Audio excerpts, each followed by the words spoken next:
What commands and warnings did Joshua give in his farewell address? This is the question that we seek to answer today as we continue our verse-by-verse study of the book of Joshua on Walking Through the Bible.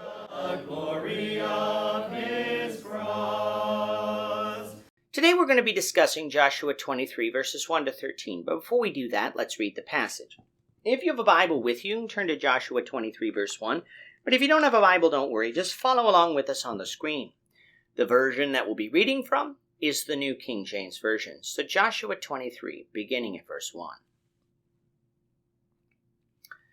Now it came to pass a long time after the Lord had given rest to Israel from all their enemies round about, that Joshua was old, advanced in age. And Joshua called for all Israel, for their elders, for their heads, for their judges, and for their officers, and said to them, I am old, advanced in age. You have seen all that the Lord your God has done to all these nations because of you. For the Lord your God is he who has fought for you.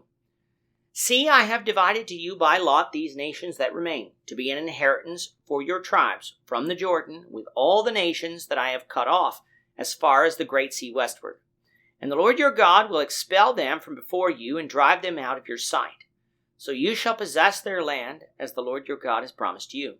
Therefore be very courageous to keep and to do all that is written in the book of the law of Moses, lest you turn aside from it to the right hand or to the left, and lest you go among these nations, these who remain among you.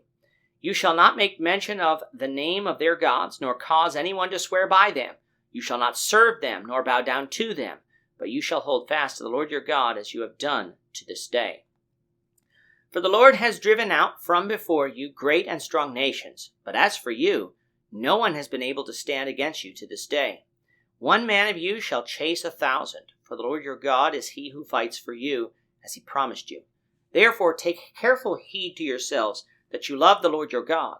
Or else, if indeed you do go back and cling to the remnant of these nations, these that remain among you, and make marriages with them, and go into them, and they to you, know for certain that the Lord your God will no longer drive out these nations from before you.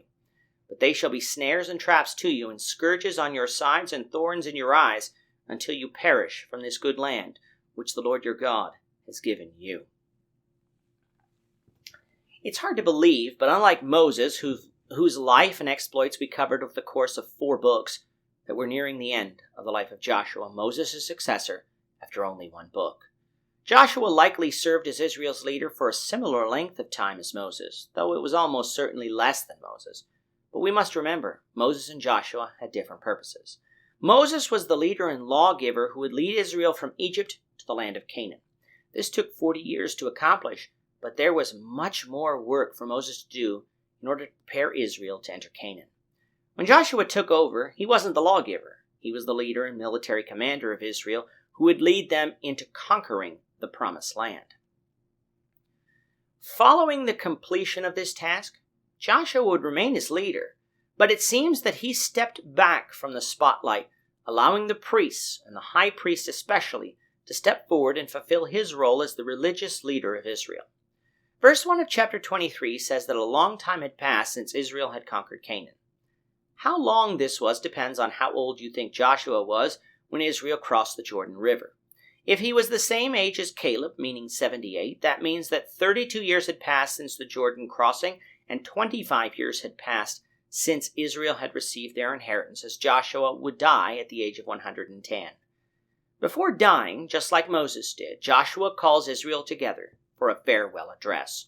He reminds Israel of what God had done in fighting for them so that they could inherit the promised land that they had been enjoying for about a quarter century. He reminds them how he was the one, through God, who divided the land among them. But the task was not done. They shouldn't think that now that they've received what God has promised them, that they could turn their backs on God. There was still danger that faced them, for Joshua knew that they hadn't fully cast out the peoples of Canaan, but allowed some to remain. Knowing that even Joshua knew this fact will help us in the beginning of our study of Judges. In order to face this danger that they had made for themselves, they needed to be courageous, just as they had done when entering the promised land, and keep the law of Moses that had been given to them about 3/4 of a century previous at Mount Sinai. If they did this and didn't turn to the right or to the left, if they loved the Lord God and didn't go off and worship other gods, the gods of the peoples who remained, then the Lord would continue to fight for them, and he would continue driving out the peoples of the land, just as he promised. If, however, they made marriages with the people of the land who remained, contrary to the law given to Israel in Deuteronomy 7 verse 3, then they should know for certain the Lord God would no longer drive out the peoples that remained. He would allow these peoples to be snares and traps for Israel, to be scourges in their side and thorns in their eye, until Israel perished from the good land that God had given them. These words here match the words found at the end of Deuteronomy. The land promised to Israel was conditional upon obedience to God. If Israel followed God, God would be with them. But if they didn't, God would be against them. And of course we know that Israel did make marriages of the people of Canaan who remained, and God let these people remain to Israel's detriment. For us, God has promised the Christian eternal spiritual rest in heaven from this physical world of sin and death.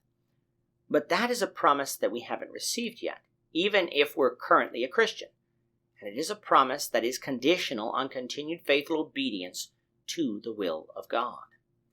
As a Christian, we need to remember the example of Israel as to what happens when one obeys God and what happens when one does not. And if you're not a Christian, these are lessons that you can learn as well. May we all obey God and receive the abundance of his promises. With that, our time is up for today. But Lord willing, we hope you'll join us for tomorrow's discussion of Joshua 23, verses 14 to 16, as we continue our walk through the Bible, one verse at a time. Thank you for watching today's episode. We hope that you found it edifying and ask that you not only subscribe to our channel and podcast, but that you like and share this episode among your friends, so that the saving gospel of Jesus Christ can go out to the whole world.